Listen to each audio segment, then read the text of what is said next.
That's where your salary comes from. No? What do you think? What do you guys think?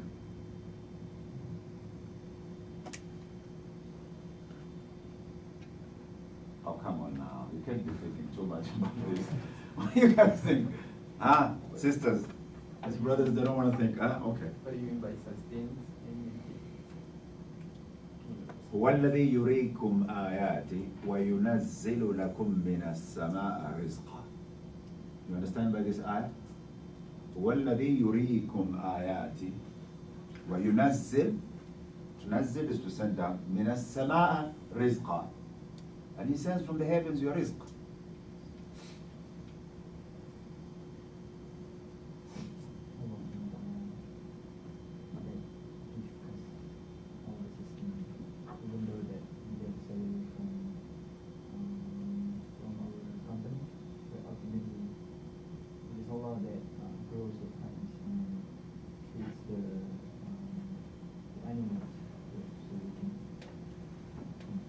Now, sustenance is not only eating, it could be that you have an income, that you are able to pay for a house that you live in, buy clothes that you wear, feed your family, you know, and so on, right? Okay? So Nasruddin took a stab on that one. Who else? Like the birds. Yes, sister, I hear a voice, yes. Like the birds, they went out searching for food in the morning and they came out. Like the birds that went out searching for food and they came out with their stomachs full, right? Yeah. Okay, so Allah subhanahu wa ta'ala, if you look at the Quran, it says that Allah subhanahu wa ta'ala sends down the rizq, right? And the rizq is your sustenance, what you eat, what you allows you to survive, you know, and so on. So if Allah is sending you down the rizq, do you just sit and not work and wait for Allah to send it down from the heavens? No, you still gotta go and earn a living and work and study and become whatever, lawyer, doctor, engineer, and businessman, whatever it is. You have to go out and struggle and get that earning. But Allah, if you do that, then He makes available your rizq, right? So in this regard, Allah sends your sustenance from the heavens, right? But then you have a job, right? You have a job that you acquired because you made an effort, if you are a human being, and you know, you studied, you became a professional person, you got education, and you got a job. So is your job giving you the rizq? This is the question I'm asking you. No? Why not? I mean, the job is paying your salary. Why not? Yes, Ali.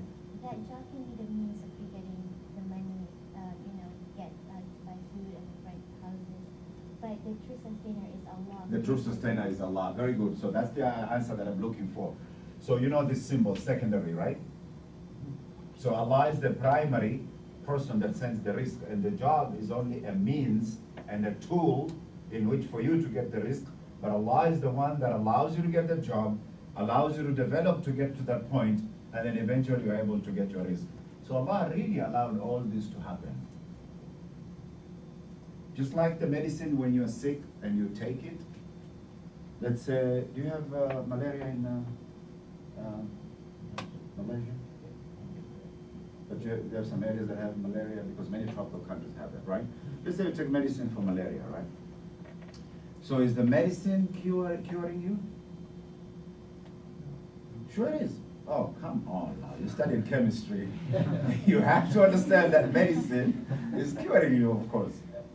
But that's only a tool, a secondary tool, right? But the primary person who cures is who? Is Allah. Why do we say that Allah is the one who cures? Because all the shifa comes from Allah, right? All the cure comes from Allah.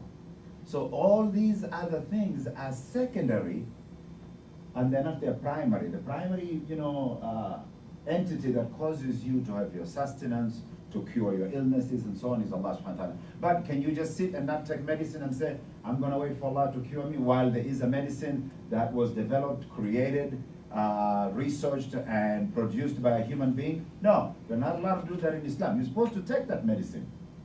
That is when you take that medicine, you say, Bismillah. أسأل الله العظيم رب العرش العظيم أن يشفيني. I ask Allah al-Azim, Rabbi al-Arsh al-Azim to cure me. But you still take that medicine. Do you understand how that is set up?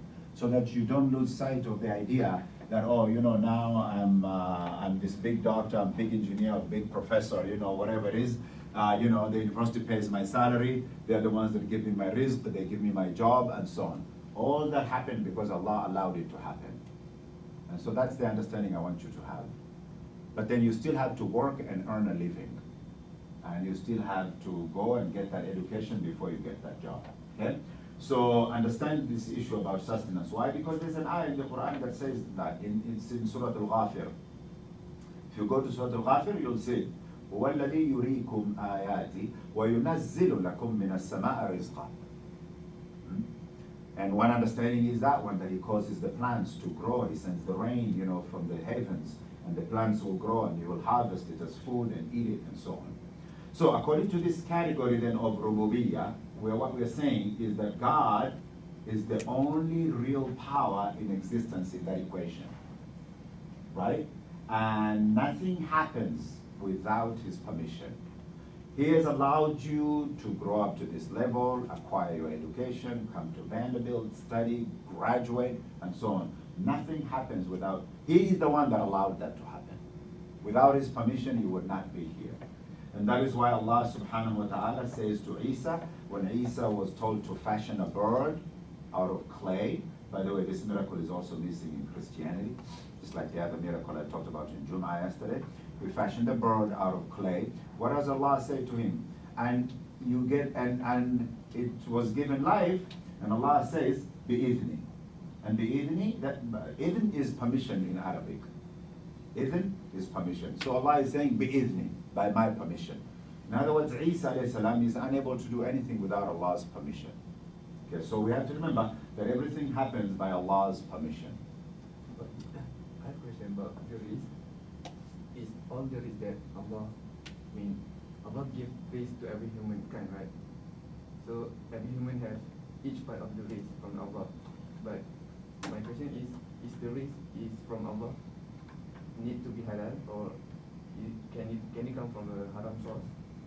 Well, I mean, risk, you know, so your sources, which is that secondary, that job, you could be doing a haram job, you know, right? You could be, have a liquor store, or smuggle goods, you know, and black market or jobs, you know, whatever these haram jobs are.